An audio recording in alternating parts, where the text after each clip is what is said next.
Joining us now, a key member of the House Intelligence Committee, Democratic Congressman Eric Swalwell of California. Congressman, thanks very much for coming in. Thanks for having me back. All right, so you just heard President Trump in February, this past February, deny any Russia connections at all with his campaign staff. But based on everything you've learned, was President Trump's answer in February honest? No. And all of his answers on Russia have been dishonest. At first, this started with never done business in Russia, never sought to do business in Russia, didn't know anyone in Russia. And now it's, well, we tried to do the Trump Tower. Of course you would want to do that.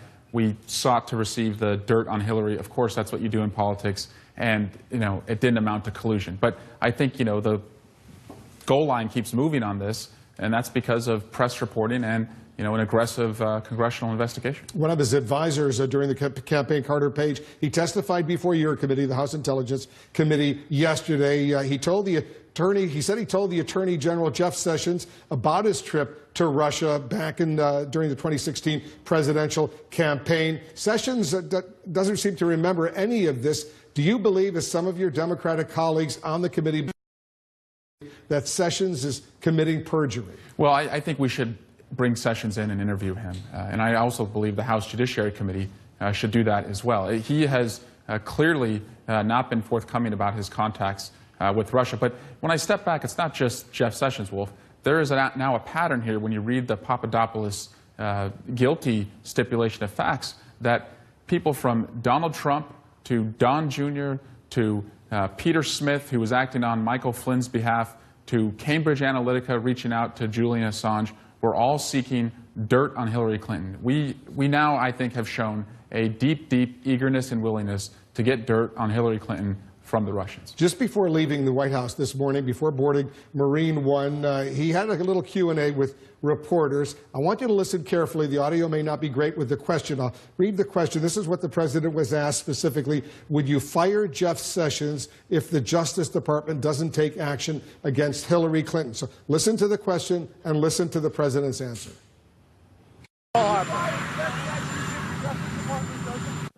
I don't know. I'm really not involved with the Justice Department. I'd like to let it run itself. But honestly, they should be looking at the Democrats. They should be looking at Podesta and all of that dishonesty. They should be looking at a lot of things. And a lot of people are disappointed in the Justice Department, including me. Were you surprised that the President of the United States is asked specifically, would you fire Jeff Sessions, the Attorney General, if the Justice Department doesn't take action against Hillary Clinton? The President responds, I don't know. Well, he's already shown that he is involved with the Justice Department. He fired the director of the FBI who was investigating his campaign. And now, as far as Jeff Sessions, I believe that Jeff Sessions can no longer serve as Attorney General. I think he's lost the credibility that the top law enforcement officer should have. But it doesn't work the way the President wants, which is that you sick your Justice Department lawyers on your political enemies. You want the Attorney General to resign? Yes. Yeah. I think he needs to have the confidence of the President, regardless of who the President is, and also he's the top law enforcement officer. His name is at the top, of every indictment that is read to a jury in America. And if he has a credibility issue, that's not good for the United States. Bob Corker, the Republican senator from Tennessee, who's been critical of the president, just issued a statement about what the president's been saying about the Justice Department and the FBI. Listen to what Corker says. Remember, he's a Republican. Like me, most Americans hope that our justice system is independent and free of political interference. President Trump's pressuring of the Justice Department and FBI to pursue cases against his adversaries and calling for punishment before trials take place are totally inappropriate and not only undermine our justice system, but erode the American people's confidence in our institutions. Your reaction? I agree, and it's not just having the Justice Department go after his enemies. He also sought to have the Justice Department protect his friends. As Director Comey testified, the president asked him if he could essentially make the case against Michael Flynn go away. The president's son-in-law and senior advisor, Jared Kushner, we now know, we reported this, that he has provided documents to the special counsel, Robert Mueller. Do you believe that Kushner himself could be in some sort of legal jeopardy? I believe that there are a lot of questions around what role Jared Kushner played in the firing of James Comey, but also what role he played in trying to seek dirt on Hillary Clinton. We know that he was in the June 9th meeting. He's given, I think, a very questionable public statement about his role in that meeting, and we are interviewing witnesses, Wolf, around his participation in that meeting. I hope that we can report to the American people and that Bob Mueller will ultimately find out what he did. I want to get you to explain something that happened on Sunday. You tweeted on Sunday, the night before the indictments actually were announced against Manafort and Gates. You retweeted a Washington Post story about how the House Majority Leader Kevin McCarthy said he thinks Putin pays Trump, and you added, quote, just bumping this back to the top. Manafort, of course, has been charged with money laundering. Are you hinting that there is some sort of bombshell in the works right now that could involve the president's own finances? And what I'm hinting at is that last year, Paul Ryan and Kevin McCarthy were joking, and it has now been reported out, and a transcript has been provided, that Donald Trump is on Putin's payroll. And I tweeted that out just to show that our Republican leadership knew before Donald Trump was elected that there were questions about Donald Trump's involvement with Russia, and to this date they have done nothing in Congress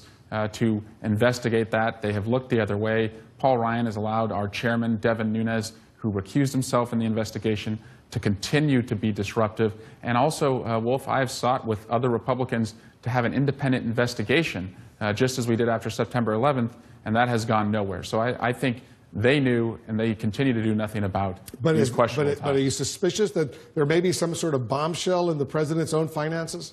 I think that we need to see the president's tax returns, which he will not show us, and that Paul Ryan has routinely prevented from coming up for a vote to have the president show us his tax returns. So again, that's, I think, just to show that Paul Ryan and Kevin McCarthy knew. They expressed concern that Trump was on Putin's payroll, and today they still do nothing about it. Just to be precise, you don't have any evidence that he's on Putin's payroll?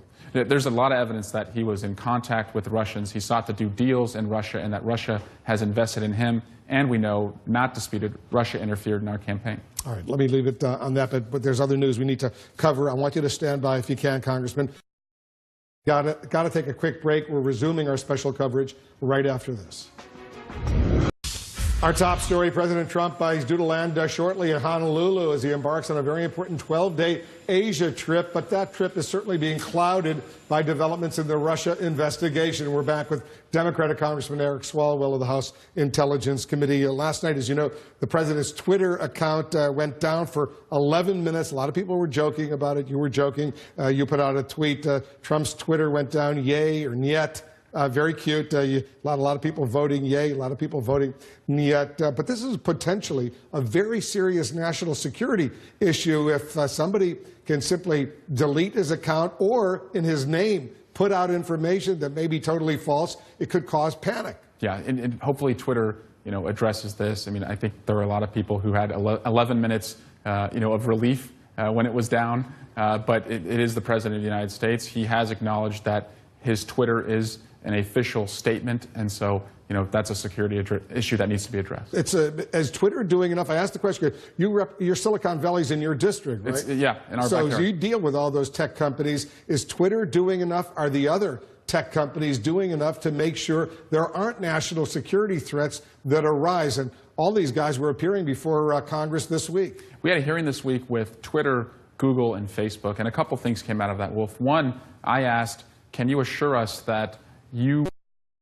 know the full extent that the Russians used your platforms to interfere in the election? And each of them said no. They're still undertaking that examination. So I don't think we can say today fully what the Russians did. Two, I said, do you agree that now that we know they will weaponize social media, do you agree that you have a duty to report to the FBI if you see interference occurring? And they agreed. But also, Wolf, something that was so surprising was that Russia not only interfered in our campaigns, they actually made money off of it. They posted 1,100 videos on YouTube for about 40 hours of content, and under an ad-sharing program that they had with Google, they received money on return for the ads that Google was able to run on those interference posts. I mean, it's just insult to injury, I guess. And millions of Americans were watching those videos and watching all the ads and seeing so much that was going on. A very disturbing development indeed.